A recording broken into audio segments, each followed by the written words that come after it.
Our speaker this morning is Dami Odubona. Dami is a four-year boarding student from Hillside, New Jersey. She is president of the Honor Council, a captain of the varsity softball team, and the president of the Black Student Union. She's also the proud roommate of Jenny Key. Dami? Thank you, Carmelita. First generation. Some of you may have heard this term quite a bit concerning citizenship, immigration, and college. I am also sure a lot of you identify as one, as so do I. My parents moved to the US from Nigeria to provide a better life for their children and themselves, like most immigrant parents do. Although I was born in Brooklyn, New York, I fully grew up in Newark, New Jersey, living there until 2017 when I moved to Hillside. I went to public charter schools my whole life up until Hill. Those schools were predominantly Black and Hispanic. I remember having only one white girl in our whole school who joined in 7th grade. You may know what AAVE is, African American Vernacular English, or have heard it in some variation.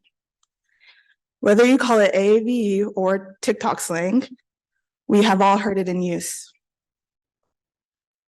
I never grew up heavily using AAVE like my peers.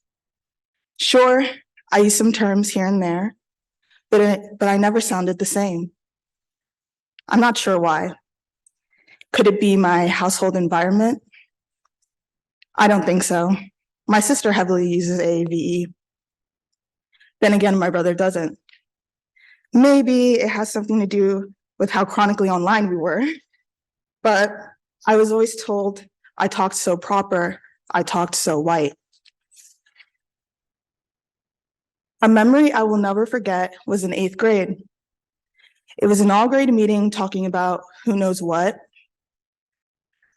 I had a lot of friends. I thought everyone was my friend. Yet, there at the event, I answered a question I remember quite confidently and cheerfully. When I was done, I could hear the girls at the next table mock me and say, "Why do you talk like that?" At the moment, I laughed it off, but quickly I headed for the bathroom in the middle of the meeting. There in the stall, I burst into tears, wondering why those girls did that. They were my friends, right? So why did they feel the need to mock me? Soon enough, a faculty member found me in the bathroom, and I expressed what had just happened. They comforted me and told me they would talk to the girls, but in all honesty, I wanted it to be forgotten and done with. So that is what happened. Forgotten. But was it really forgotten? Even the fact that I am recalling it from my chapel talk shows that it was really not forgotten. Subconsciously, it stuck with me. From there on, I tried my very best to fit in with everyone. This is where I found code switching, but not in the way most people think. When people associate code switching with people of color, they think of switching from AAVE or slang into more professional terms. For me, it was the opposite. I had to code switch to the environment around me, from talking white to using AAVE. That was my code switch. I needed to learn it quickly if I wanted to fit in. So that's how the rest of my middle school years went. I constantly code switched to avoid another incident of being made fun of. Using AAVE to desperately fit in when that wasn't me or what I was comfortable with. Then when I came to Hill, everything changed. Hill is a predominantly white institution. That means that 9 times out of 10, the person I will be talking to will be also talking white. The weight lifted off my shoulders when I realized I no longer had to code switch was huge. I could talk white all I wanted, and I didn't have to change the way I talked. But also going to a predominantly white institution meant that I was the minority. Talking was no longer the problem. Existing was. Some people may say, what do I mean? Luckily, through my time here, I have never felt as though I was overtly discriminated against, although that is not the case for many people here today. Although I may have not been discriminated against, I was still different. Everything was different. Not only the environment, but the people, my experiences, and my expectations. Being a minority, you always had to work 10 times harder to prove yourself. Getting by and passing was not good enough. I had to show that I was an outstanding student in every classroom I stepped foot in. I didn't want people to think I was a diversity admit when I belonged here just as much as my white counterparts did. Not only am I a minority, but I'm also a Black woman of color. I would say the most misunderstood and disadvantaged minority at that. Now, this shouldn't turn into the oppression Olympics, but there are many things that I experienced as a Black woman that other groups of people do not. For example, constantly being asked my third form year what my main sport was, it was as if the only reason I came to here was through athletics, not that there's any problem with that. Or when people were surprised that I don't have a New York, New Jersey accent, which they mean using AAVE. I didn't fit their stereotype of a Black girl, which makes me wonder if that's why I was treated so well, or did I just not notice?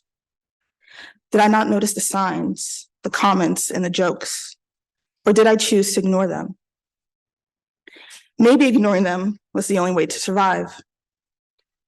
Don't take anything to heart and just keep going along, because that's the only way I'll survive here, right? My problem became not being Black enough to not being white enough. Although less overtly, my problem was the same, but with a different subject. No matter what I did or what I continue to do, I will never fit in. At the beginning of my journey at Hill, I was still trying to fit in. Sure, I found friends, but did I truly feel like myself? I felt as though I needed to hide who I was. In reality, I was a broken girl who struggled with my self-identity. Yeah, there were times when I felt comfortable and had fun with the people I surrounded myself with. But as I discovered more of myself, the more it came crashing down. Suffering from mental health issues, there was a time when I was truly lost in my identity. But also through this journey, there were people who little by little helped me chip off the paint that covered me. Fourth form year was a big change. New friends, harder academics, and more time with myself. With COVID, I was forced to discover more about myself. I found that I was doing things I would never done in a million years, leaving toxic friendships, and even finding my new home away from home. I grew comfortable with being myself. I was comfortable around the people I surrounded myself with, and I had come to terms with who I was. Although sometimes I still suffer now with how I present myself, thinking I'm being too loud, annoying, or show off. I have learned that it all comes with recognizing who I truly am.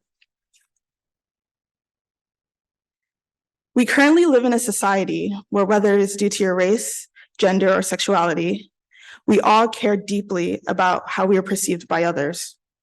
Trust me, I do too. But what I've learned is that it is nobody but you who is truly limiting yourself and how you live your life. Sure, you can care about others' opinions, which is important to take into consideration, but it is up to you to live the way you want. Everyone's process is different.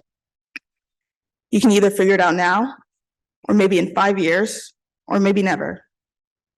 But what is important is that you are actively learning more and more about yourself. I was fortunate enough to find my identity, and now I'm choosing to live the way I want to live. Sure, there are some ups and downs, but I am glad about how far I've come in accepting myself, and you should be proud of yourself too. Thank you.